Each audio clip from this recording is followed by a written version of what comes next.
지난주까지는 골로새서를 통해서 우리에게 주신 하나님 말씀을 드렸습니다. 오늘부터는 에스라서, 구약 성경 에스라서를 통해서 우리에게 주시는 하나님의 말씀을 듣고자 합니다. 에스라서는 이스라엘 백성들이 바벨론의 포로로 끌려갔다가 나라가 망하고 백성들이 바벨론의 포로로 끌려갔다가 다시 포로에서 돌아온 사람들의 이야기입니다. 먼저 이스라엘의 역사적인 배경을 간단하게 말씀드리겠습니다. 이스라엘이라고 하는 그 민족이 처음 시작된 것은 아브라함 때부터입니다. 하나님께서는 아브라함의 믿음을 귀하게 보시고 아브라함과 그 후손들에게 특별한 복을 허락해 주셨습니다. 아브라함의 후손은 큰 민족을 이루게 될 것이고 온 인류가 아브라함의 후손을 통해서 복을 받게 될 것이다. 아브라함의 후손은 축복의 통로가 될 것이다 라고 하나님께서 약속하셨습니다. 아브라함과 그 아들 이삭, 그 다음에 손자 야곱, 정손자 요셉 때까지는 나라라고는 할 수 없는 좀 큰 가족 공동체 단위였습니다. 일종의 시족 공동체라고 할 수 있겠죠. 그러다가 애굽에서 출애굽한 이후부터는 인구가 한 200만 명에서 300만 명에 이르는 당시로서는 제법 큰 규모의 나라를 이루게 됩니다. 민족을 이루게 됩니다. 이스라엘 민족은 하나님의 인도하심을 따라 가나안 땅에 정착한 뒤에 왕을 세우고 왕정 국가를 이루게 됩니다. 12지파를 똘똘 뭉쳐서 한 나라를 이루게 됩니다. 첫 번째 왕은 누구였죠? 예, 사울 왕이죠. 그죠? 우리 작년에 3번이나 읽었는데 그죠? 예, 사울 왕이에요. 사울 왕. 두 번째 왕은 누굽니까? 다윗 왕. 예, 아시는데 괜히 겸손하셔가지고 그죠? 내는 대답 안 해야지 그러시는 거죠? 세 번째 왕은 누굽니까? 솔로몬 왕. 솔로몬 왕은 특별히 예루살렘에 하나님의 성전을 지었어요. 예루살렘이 지은 그 하나님의 성전은 황금의 집이라고 불릴 만큼 너무나 아름답고 신비로운 모습이었다고 합니다. 그런데 이 솔로몬이 죽고 난 뒤에 그 아들 르호보암이 왕이 되었는데 르호보암 왕 때 나라가 남북으로 두 쪽으로 갈라지게 됩니다. 이스라엘 12지파 중에서 북쪽에 있는 10지파와 남쪽에 있는 2지파로 나누어집니다. 학자들은 북쪽에 있는 10지파를 북이스라엘이라 이렇게 부르고요. 남쪽에 있는 2지파를 남유다다 이렇게 부릅니다. 그렇다면 두 나라가 쪼개진 다음에 북이스라엘은 어떻게 되었을까요? 북이스라엘 10지파는 남북으로 나뉘어서 독립하자마자 바로 하나님을 버렸습니다. 그리고 우상을 숭배하기 시작합니다. 북이스라엘 역대 왕 중에서 어느 왕도 하나님을 찾거나 의지하지 않았습니다. 백성들도 하나님 대신에 우상을 숭배하고 극심하게 타락하게 되었습니다. 결국 북이스라엘은 하나님의 진노를 받아서 기원전 722년에 아수르에 의해서 멸망하고 역사에서 완전히 사라져버립니다. 그 다음에 남유다, 2지파가 있는 남유다는 어떻게 되었을까요? 유다지파, 베냐민지파 2지파로 이루어진 남유다는 히스기야 왕이라든가 여호사밧 왕이라든가 요시야처럼 하나님을 잘 섬기는 훌륭한 왕들이 종종 세워졌습니다. 그러다가 남유다도 결국에는 북이스라엘처럼 하나님을 버리고 정말 지독할 정도로 우상을 숭배하다가 결국 멸망하게 됩니다. 하나님께서는 여러 선지자를 보내어서 백성들을 일깨우고 돌아오라고 책망하셨지만은 백성들은 오히려 하나님 보내신 선지자를 모조리 다 죽여버립니다. 하나님은 때로는 가뭄, 흉년을 통해서 경고하시고 때로는 전염병을 보내서 경고하시고 때로는 강대국을 채찍으로 사용하셨지만은 이스라엘 백성들은 끝끝내 돌아오지 않았습니다. 결국 하나님은 마지막 방법을 사용하셨습니다. 당시 세계 최강대국이었던 바벨론 제국을 채찍으로 사용하셨습니다. 바벨론 제국의 왕이었던 느부갓네살 왕은 3차례에 걸쳐서 남유다에 쳐들어갑니다. 그리고 3차례에 걸쳐서 남유다 백성들을 바벨론의 포로로 끌고 가게 됩니다. 3번에 걸쳐서 포로로 끌려갔다는 이야기죠. 우리나라도 임진왜란 때 많은 사람들이, 조선 사람들이 일본의 포로로 끌려갔지요. 그죠? 그런 것처럼 바벨론 군대가 느부갓네살 왕이 이스라엘 백성들을 3차례에 걸쳐 포로로 끌고 갔다는 이야기입니다. 특히 3번째 공격, 3번째 침략했을 때는 예루살렘 성이 완전히 무너졌고 예루살렘 성전도 완전히 파괴가 되었습니다. 그리고 이 남유다의 마지막 왕이었던 시드기야 왕이 끔찍하게 살해당합니다. 이스라엘 백성 대부분은 살해당하거나 아니면 3번째로 바벨론의 포로로 끌려가거나 일부만 남아서 바벨론 제국에 세금을 바치며 살았습니다. 이스라엘 백성들, 남유다 백성들이 이제 세 차례에 걸쳐서 바벨론에 포로로 끌려갔다 그랬죠. 포로로 끌려가 보니까 이 바벨론에는 세계 여러 나라에서 끌려온 포로들이 다 모여 있었어요. 포로들은 인권이 없습니다. 그죠? 복지도 없고 사유재산, 내 재산을 소유할 수도 없습니다. 노예들은요, 이 포로된 노예들은 짐승과 같아요. 주인이 마음대로 죽이고 살릴 수 있었습니다. 끔찍한 존재입니다. 그러니까 이스라엘 백성들이 바벨론에 포로로 끌려갔을 때는 정말 끔찍하고 비참한 생활을 했다는 거예요. 시편 137편에 보게 되면, 이 시편은 여러분 옛날에 혹시 70년대 팝송을 좋아하셨던 분들은 바벨론의 강가에서라고 하는 그런 팝송을 모르시죠? 예. 그런 게 있었습니다. 네. 어제 말씀과 기도 외에는 관심이 없죠. 네. 그 팝송에 바벨론의 강가에서라는 유명한 팝송이 있는데, 그 팝송의 가사가 사실은 시편 137편입니다. 네. 그 내용이 어떠냐 하면, 우리들의 어린 자녀들을 바위에 메어 치며 죽였던 바벨론 사람을 저주했다. 그러니까 이스라엘을 멸망시킬 때, 남유다를 멸망시킬 때 바벨론 군대가 사람을 죽이는데 아이들은 그냥 바위에 때려쳐서 죽였다, 그 말입니다. 예, 비참하죠? 바벨론 강변에 앉아서 시온을 기억하며 울었다. 바벨론 사람들을 위해 수금을 연주하면서 손이 연주 방법을 잊어버리도록 저주했다. 바벨론에 포로로 끌려갔는데 바벨론 사람들이 유다인들 보고 뭐라 그러냐면, 너 기타 칠 줄 알지? 기타 한번 쳐봐, 이러는 거예요. 근데 그 기타 치기가 싫다는 거예요. 그죠? 내가 기타 연주를 못하도록 내 손을 저주하고 싶었다. 바벨론 사람들을 위해 노래를 불러주면서 더 이상 노래 부르지 못하도록 혀가 입천장에 붙어버리기를 저주했다. 어쨌든 이 바벨론에 끌려간 이스라엘 백성들은 굉장히 끔찍하고 비참한 노예 생활을 짧게는 50년, 길게는 60년, 70년 하게 됩니다. 그러다가 이 바벨론 제국이 멸망하게 됩니다. 페르시아 제국이라고 하는 신흥 강대국이 생겨서 페르시아 제국이 바벨론 제국을 정복하고 멸망시킵니다. 그리고 바벨론 제국을 정복한 페르시아의 고레스라고 하는 왕은 놀라운 선포를 합니다. 이스라엘 백성들은 자기 나라로 돌아가라, 이런 명령을 내리는 겁니다. 4가지 명령이에요. 첫 번째는 뭐냐면, 일단 이스라엘 백성들은 이제 바벨론에 포로로 끌려왔던 이스라엘 백성들은 자기 나라로 예루살렘으로 돌아가라는 명령입니다. 3절 같이 받들어 읽겠습니다. 시작. 이스라엘의 하나님은 참신이라. 너희 중에 그의 백성된 자는 다 유다 예루살렘으로 올라가서, 여기까지, 다 유다 예루살렘으로 가라. 포로는 돌아가라는 거예요. 바벨론 치하 때 다 끌려와서 노예 생활을 하고 있었는데, 바벨론을 무너뜨린 페르시아 제국의 고레스 왕이 너희는 다 돌아가라. 두 번째는 뭐냐면, 돌아가서 예루살렘에 하나님을 위한 성전을 건축해라, 이런 명령을 하게 됩니다. 조금 전에 3절 후반부에 이스라엘의 하나님 여호와의 성전을 건축하라. 여호와의 성전을 건축하라. 그 말은 성전을 건축해서 페르시아 왕과 백성들을 위해서 축복기도 해라, 이런 말입니다. 세 번째 명령은 뭐냐면요, 바벨론 제국이 강탈해왔던 성전 기물들을 다 돌려주라는 겁니다. 옛날의 전쟁은 사람과 사람의 전쟁이기도 하지만은 신과 신의 전쟁이라고 생각했어요. 이스라엘과 바벨론이 전쟁을 하면 이스라엘 군대와 바벨론 군대의 전쟁이기도 하지만은 이스라엘의 신과 바벨론의 신의 싸움이라고도 봤어요. 그래서 전쟁이 지면 병사들이 포로로 끌려가겠죠. 마찬가지로 전쟁이 지면 상대편 신전에 가서, 신전에 있는 예를 들면 불상이라든가, 이게 신전에 있는 상이라든가 우상이라든가 그 물건들을 싸그리 끌고 가서 자기 나라에 가져갑니다. 마치 그 나라의 신을 포로로 끌고 왔다, 이런 뜻이죠. 그래서 바벨론이 이스라엘 남유다를 멸망시킬 때 예루살렘 성전에 있는 모든 성전 기구들을 싹 끌어모아 가지고 약탈해 갔습니다. 근데 이제 고레스 왕이 그거 돌려주라는 거예요. 이스라엘 백성들이 이제 성전 건축하니까 성전의 기물들 돌려주라는 겁니다. 자, 7절, 8절 같이 읽겠습니다. 시작. 고레스 왕이 또 여호와의 성전 그릇을 꺼내어 옛적에 느부갓네살이 예루살렘에서 옮겨다가 자기 신들의 신당에 두었던 것이라. 바사 왕 고레스가 참고직이 미드르다닥에게 명령하여 그 그릇들을 꺼내어 헤어서 유다 총독 세스바살에게 넘겨주니.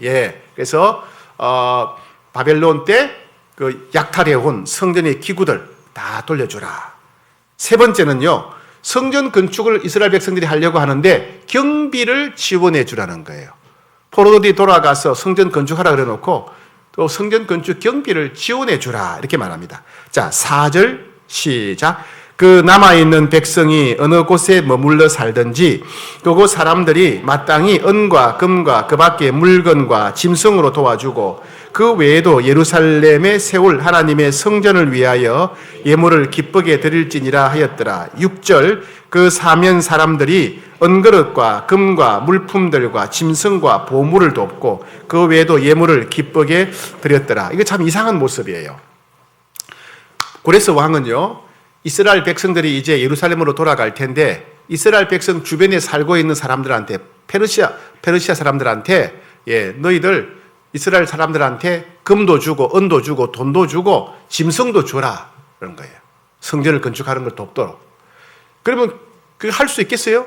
하기 싫을 거 아니에요. 왜 그 사람들 떠나가는 사람 노예들인데 그들한테 뭐 금도 주고 은도 주고 하겠어요. 그런데 이스라엘이 기쁘게 했답니다. 기쁘게. 이상한 일이죠. 그죠? 아마 이들은 고레스 왕의 명령이기도 하겠지만은 이스라엘 백성들이 돌아가서 성전을 건축하게 되면 페르시아 왕을 위해서도 기도하고 자기들을 위해서도 축복할 것이다. 이스라엘에 가가지고 우리를 위해서 축복 기도할 거니까 복을 비는 마음으로 아마 귀걸이, 목걸이, 반지 다 빼서 준 게 아닐까 그렇게 생각이 듭니다. 그래서 이 모습은 마치 이스라엘 백성들이 출애굽할 때 애굽 사람들이 이스라엘 백성들한테 빨리 도망가라고 무서워가지고 그래서 막 귀걸이, 반지 다 주고 보물을 주면서 쫓아냈던 적이 있죠. 그 모습과 유사한 모습이에요. 그래서 이스라엘 백성들이 바벨론에서 출애굽한 돌아온 사건을 제2의 출애굽 사건이다 이렇게 부르기도 합니다. 자, 그런데 이제 이 모습을 보게 되면 이제 고레스 왕이 선포한 게 4가지죠, 그죠? 이스라엘로 돌아가라. 두 번째, 예루살렘에 가면 성전을 건축해라, 그죠? 성전을 건축해라. 그 다음에 바벨론 때 약탈해 왔던 성전의 기구들 다 돌려줘라. 그리고 이스라엘 백성 주변에 사는 사람들은 귀걸이, 목걸이, 발찌 다 줘라. 금은 보석, 짐승 다 주어서 성전 건축용 재정 지원해라. 요 4가지 명령을 한 거예요. 근데 이상하잖아요. 왜 이런 명령을 했을까요? 그죠? 이상한 거예요. 아니, 바벨론은 백성들을, 포로들을 끌고 와가지고 농사도 짓게 하고, 목축업도 하고, 집도 짓게 하고, 일 시켜 먹고 부려먹었는데, 아니, 고레스 왕은 너희들 다 포로들은 자기 나라로 돌아가라. 그러니까 이상한 결정이라는 거예요. 그것도 그냥 돌아가는 게 아니라 성전 건축해라. 비용은 우리가 된다 그러고. 이상하다. 왜 그렇게 되었을까요? 예.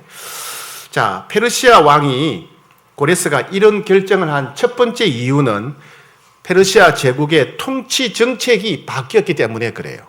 무슨 얘기냐면 좀 어려운 얘기일 수 있는데 아수르 제국이 북이스라엘을 정복했을 때는 아수르가 여러 나라를 정복했어요. 근데 정복한 다음에 이 나라 사람들이 독립투쟁을 할 수 있잖아요. 그죠?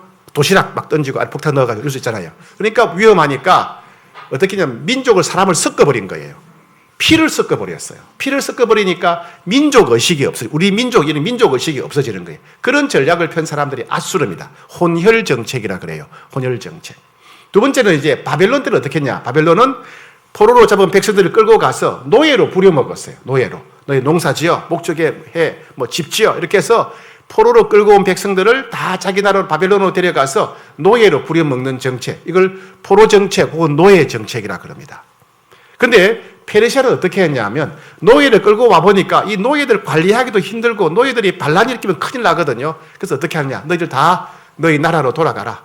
바벨론 때 포로로 끌려온 사람들 다 자기 나라로 돌아가서 나라별로 총독을 세워라. 그 총독이 세금 걷어서 공물을 걷어가지고 우리한테 바치라. 세금 공물 잘 바치면 우리가 너희들을 보호해 주겠다. 이런 정책을 피는 겁니다. 그래서 각 나라로 자기 나라로 돌아가라는 거예요. 돌아가서 거기서 총독을 세우라는 겁니다. 이 정책이 효율적이라서 나중에 로마가 세계를 정복할 때 세계를 정복한 다음에 똑같은 정책, 총독 정책을 펴니다. 우리가 알고 있는 본디오 빌라도도 총독이죠. 그죠? 지역을 다스려서 세금을 걷기 위해서 온 사람이었어요. 자, 이런 통치 정책이 바뀌었기 때문에 돌아가라는 면이 있습니다. 총독 정책을 폈기 때문에 그래요. 두 번째 이유는 뭐냐면요. 하나님의 계획이었어요. 하나님의 계획. 에레미야 25장 11절에 보게 되면 에레미야 25장 11절 이 모든 땅이 폐허가 되어 놀랄 일이 될 것이며 이 민족들은 70년 동안 바벨론의 왕을 섬기리라. 남유다가 멸망하기 직전에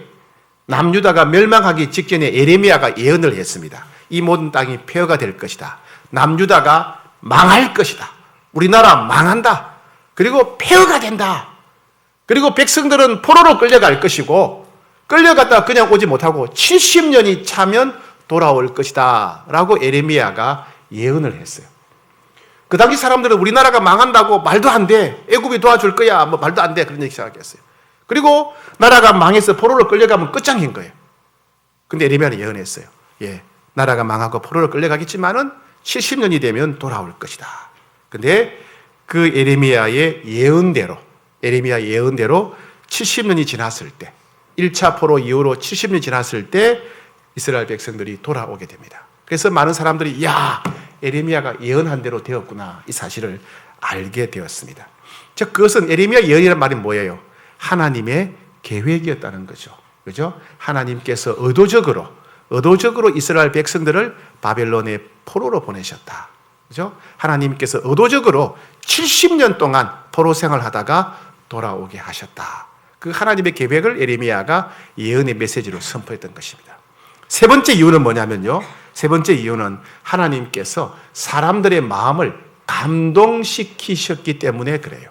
감동시키다는 말이 뭐예요? 마음을 움직이다, 마음을 깨닫게 하다, 일깨우다, 마음을 흥분시키다 이런 말입니다. 하나님께서 사람들의 마음을 감동시키셨기 때문에 페르시아 고레스 왕이 백성들로 하여금 돌아가라, 성전 건축해라, 성전 기물 돌려줘라, 필요한 비용 지원해라 이렇게 말했던 겁니다. 자 봅시다. 1절 말씀 1절 시작.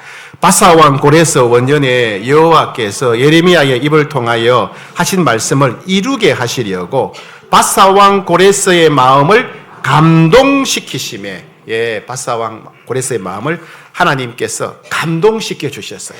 고레스의 마음을 흔들어 놓으신 거예요. 고레스의 마음을 일깨워 주신 거예요.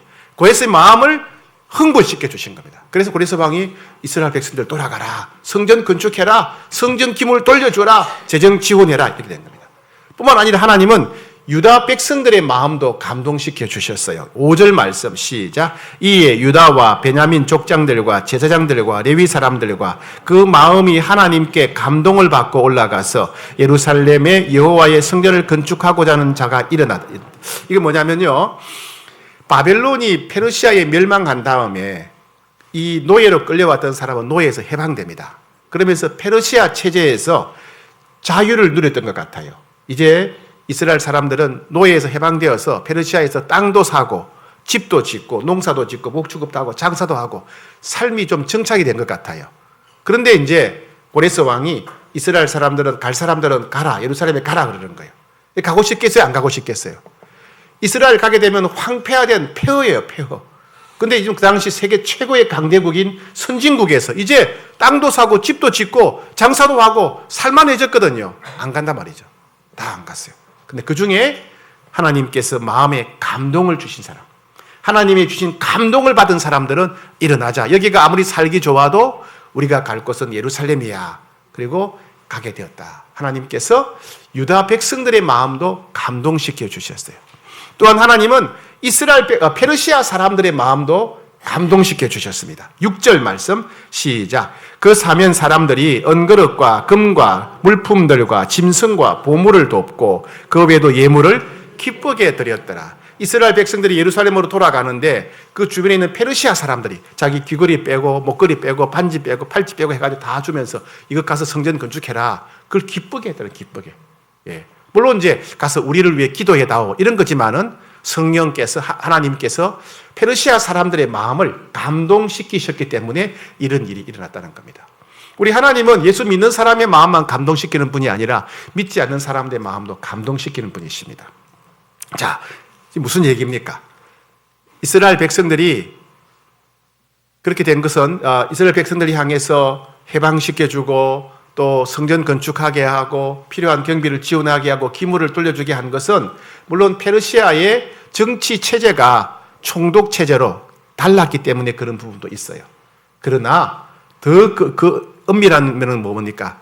하나님의 계획이었다는 겁니다. 에레미야의 예언과 에레미야 예언이 성취되고 하나님께서 사람들의 마음을 만져주신 것으로 볼 때 이건 하나님의 의도였다. 하나님의 계획이었다. 이스라엘 백성이 바벨론의 포로로 끌려온 것도, 이스라엘 백성이 70년 포로 생활하고 다시 돌아오게 된 것도 하나님의 계획이었다는 겁니다. 하나님의 주권적인 역사였다는 겁니다. 그러면 하나님은 왜 이스라엘 백성들을 70년 동안 포로 생활을 하게 하셨을까요? 하나님은 왜 70년이 찾아 백성들로 하여금 다시 예루살렘으로 돌아와서 성전 건축을 하게 하셨을까요? 왜 그러셨을까요? 첫 번째 이유는 뭐냐면 바벨론 포로 생활은 징계와 채찍이었어요. 왜? 이스라엘 백성들이 하나님을 버리고 남유다가 하나님을 버리고 지독할 정도로 우상 숭배하고 지독할 정도로 하나님 말씀에 불순종하고 끝까지 악한 길로 걸어갔기 때문에 하나님이 이 남유다 백성에 대한 하나님의 심판, 징계, 채찍이 바로 나라의 멸망과 포로 생활이었어요. 예. 두 번째는요. 자, 하나님의 이스라엘 백성들을 새롭게 하고자 하는, 이스라엘 백성들을 회복시키고자 하는 하나님의 계획이었어요. 왜 포로 생활이 이스라엘 백성들을 새롭게 하고 회복시키는 계획일까요? 여러분, 징계나 채찍은 그 자체가 목적이 아니에요. 그죠? 하나님이 이스라엘 백성들을 채찍질하는 재미가 있어서 한 게 아닐 거예요. 그죠? 징계와 채찍의 목적이 뭐예요? 여러분, 아이들 어릴 때 매질한 적이 있나요? 재미있어서 했나요? 아니죠. 그죠? 왜 그렇게 하죠? 거짓말 하지 말라고, 나쁜 짓 하지 말라고, 바르게 살라고. 그게 목적이죠. 그죠? 아이들을 바른 길로 가게 하는 게 목적인 거예요. 하나님도 마찬가지입니다. 하나님도 이스라엘의 멸망과 바벨론 포로 생활이라고 하는 징계와 채찍을 내리셨는데 그 목적이 뭐냐면 이스라엘 백성들로 하여금 마음을 변화시키려고, 이스라엘 백성들을 새롭게 하시려고 하는 하나님의 계획이었다는 겁니다. 계획. 이것은요, 이스라엘 백성들이 예루살렘에 돌아왔을 때 확연하게 드러나게 됩니다. 자, 이스라엘 백성들이 이제 바벨론 포로에서 해방되어서 예루살렘으로 돌아왔어요. 예루살렘에 돌아오니까 두 집단, 두 그룹이 딱 만나게 되었어요. 어떤 사람이냐? 하나는 남유다가 멸망해서 바벨론 포로로 끌려가서 50년 만에, 60년 만에, 70년 만에 돌아온 사람들하고, 또 한쪽은 뭐냐면요, 남아있던 사람들.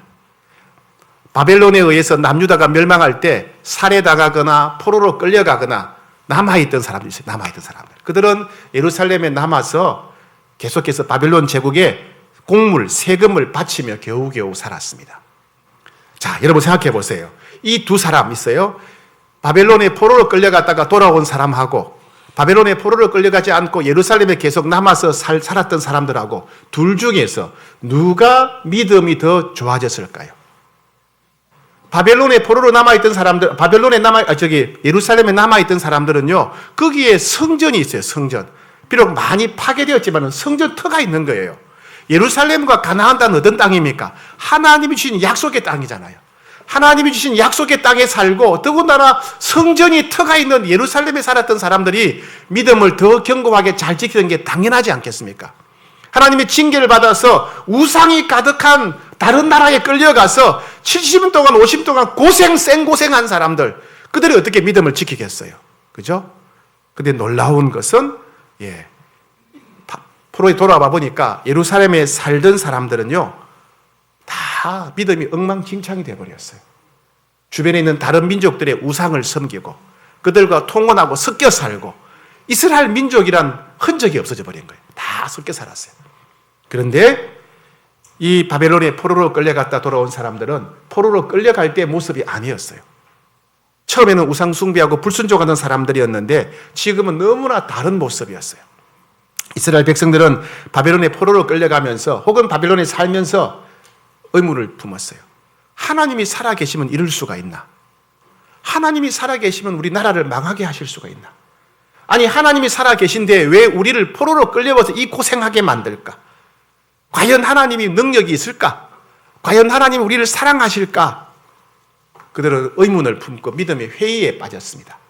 그러다가 이제 에스겔과 같은 선지자를 만나서 하나님의 말씀을 듣게 되죠.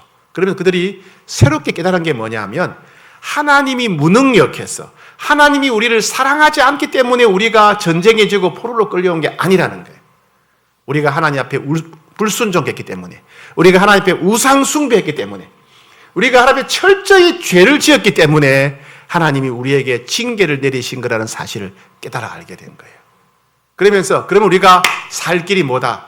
우리 죄를 회개하고 다시 하나님께로 돌아가면 하나님이 우리를 회복시켜 주실 것이다 하는 사실을 깨닫게 됩니다. 그래서 비록 이방인 땅이기 때문에 성전이 없었어요. 물론 예루살렘 성전 다 파괴되었지만, 그래서 페르시아에서 어떻게 합니까? 회당을 만들어요. 회당. 마을마다 회당을 만들어서 안식일에 모여서 성경 읽고 기도하기 시작합니다. 우리가 다시 하나님께로 돌아가자. 우리가 다시 하나님 말씀대로 살자. 그래서 고레스 왕이 이제 이스라엘 백성들은 다 예루살렘으로 돌아가라. 그럴 때 이들은 뭐 했느냐? 금식했어요. 금식했어요. 다시 예루살렘으로 돌아갈 준비하기 위해서 그들은 금식합니다. 그리고 그들이 예루살렘으로 돌아오자마자 제일 먼저 뭘 했을까요? 자기 집을 짓기 전에 성전 건축을 먼저 했어요. 성전 건축. 우리 집이 중요한 게 아니고, 우리 땅이 중요한 게 아니고, 성전을 건축해야 된다. 우리가 하나님께로 돌아가야 진짜 그게 복이다. 우리가 하나님께로 돌아가야 하나님을 만나야 그게 진정한 행복이 있다.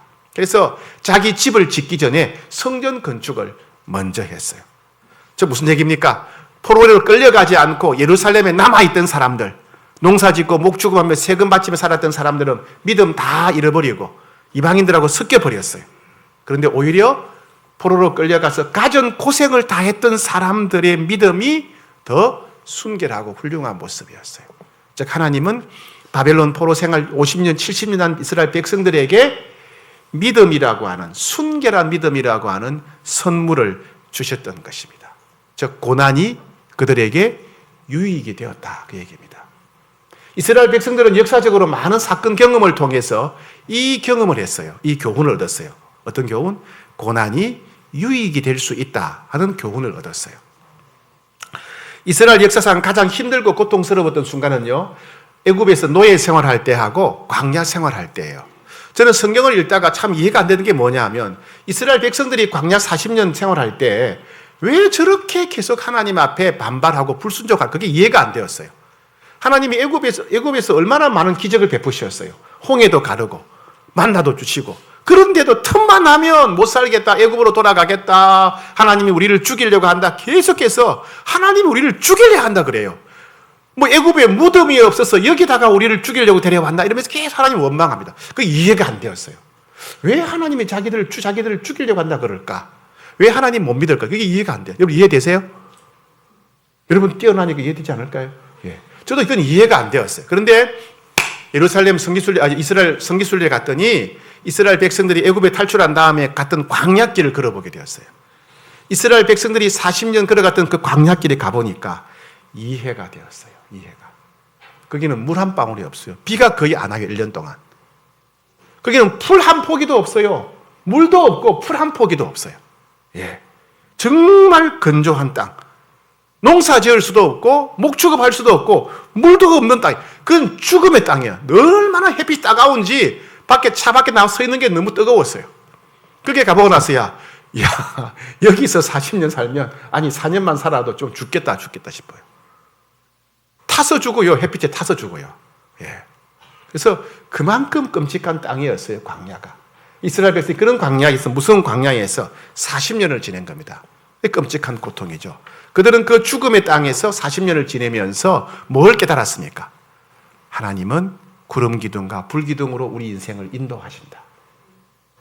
아무리 먹을 게 없고 마실 물이 없어도 하나님은 만나를 통해 먹이시고 반석에서 물이 나오게 하신다. 하나님이 우리 먹는 거 책임지신다. 우리는 전쟁한 경험도 대책도 없지만은 아말렉 사람들이 전쟁 무기를 들고 칼을 들고 달려올 때 하나님 이기게 하셨죠. 우리 하나님은 모든 것을 이기게 하시는 능력의 하나님이다 하는 것을 그들은 광야 40년 고난을 통해서 깨닫게 된 겁니다.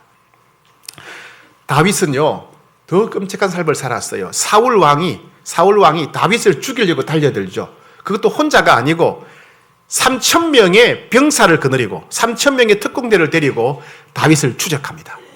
여러분, 3명이 나를 죽이려고 달려든다면, 조폭 3명이 칼 들고 나를 죽이려 한다 해보세요. 밤에 잠이 오겠습니까? 눈 뜨고 자야죠. 그죠? 예. 못 자요. 근데 3천 명이 나를 죽이려고 달려드는 거예요. 다윗은 정말 눈 뜨고 못 잤을 거예요. 발 뻗고 밥 먹은 적 없을 겁니다. 10년 동안. 다윗은 그런 끔찍한 경험을 통해, 절박한 경험을 통해서 하나님을 의지하는 법을 배우게 됩니다. 하나님을 신뢰하는 법을 배우게 돼요. 그게 시편에 녹아 있지 않습니까? 예. 사도 바울은 쇠사슬에 묶여서 죄수의 몸으로 로마에 끌려가게 됩니다. 그런데 바울이 타고 가던 배가 난파당하는 끔찍한 경험을 하게 됩니다. 바울은 거기서 이 지중해 한가운데도, 내가 죄수로 끌려가는 지중해 한가운데도 하나님이 나와 함께 하시는구나. 배가 난파되는 이 끔찍한 상황에서 하나님은 변함없이 나를 보살펴 주시는구나. 내가 독사에 물려도 하나님은 나를 보살펴 주시는구나 하는 것을 바울은 경험하게 되었습니다. 다들 고난을 통해서 하나님을 만나게 되었고, 고난을 통해서 하나님의 마음과 뜻을 알게 되었고, 고난을 통해서 새로운 은혜를 누리게 되었던 것입니다. 사랑하는 여러분 살아오면서 고난을 다 겪으셨지요? 고난이 없으셨어요? 항상 평안한 삶 사셨어요? 예, 다들 고난이 많으셨죠, 그죠? 말로 표현할 수 없는 고난이 얼마나 많으셨어요. 또 지금 그런 고난 가운데 있는 분들도 계실 거예요. 너무 힘들어요, 목사님. 너무 힘들어요. 지금 하루하루 이렇게 지금 사는 게 아니에요. 그런 분 계실 거예요. 여러분 고난을 통해서 무엇을 깨닫게 되었습니까? 여러분 고난을 통해서 여러분 삶에는 어떤 변화를 경험하셨습니까? 하나님은 고난을 통해서 여러분들에게 어떤 선물을 주셨습니까? 하나님은요, 고난을 통해서 은혜를 주시는데 우리 자신을 돌아보게 하세요. 하나님은 고난 당할 때 우리 자신을 돌아보게 하십니다. 아, 내가 죄인이구나. 평소에는 내가 잘났고 괜찮은 사람인 줄 알았는데 고난 당하고 보면 아, 내가 죄인이구나 알게 돼요.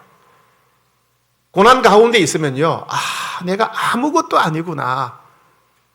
내가 학벌이 있다고 돈이 있다고 목에 힘주고 다녔는데 내가 아무것도 아니구나.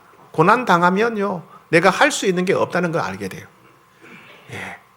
고난을 당하게 되면 인생에 있어서 진짜 중요한 게 뭔지 알게 돼요.